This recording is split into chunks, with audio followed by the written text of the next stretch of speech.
We had a location called the VB Strong Center. What we were told was, well, hey, you guys can come here if you need any type of mental health resources. And they kind of provided me a list of grief counselors to, I guess, provide continued care. In one of our sessions, he was like, that I guess he didn't take my insurance.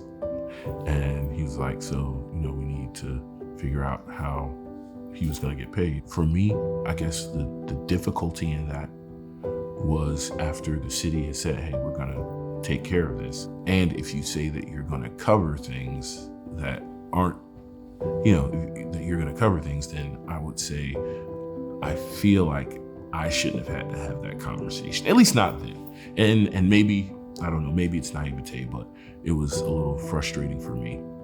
My sister's best friend texted me and she's like, hey, have you heard from Lakita? And I was like, no, why? Because, I hadn't heard anything.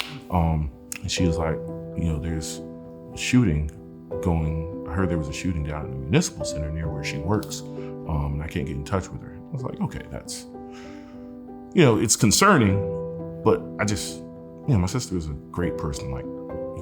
I couldn't have ever imagined someone wanting to do anything. Then I kind of just did a quick search on the news. When I looked at it, it's like, that's the building she works in.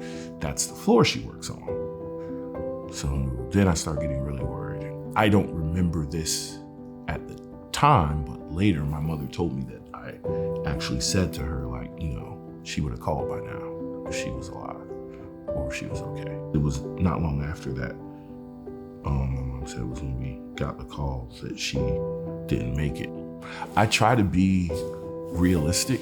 And so for me, there was a point where you don't want to accept that they're gone. So until you hear someone say that they're gone, you keep trying to hold out hope.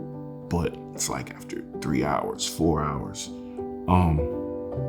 when you don't hear anything, man, it's just a sinking feeling. Don't think that because a person wasn't physically affected or wasn't physically there, that they don't carry some scars from it. I took pride in being Lakita's brother, and I still do.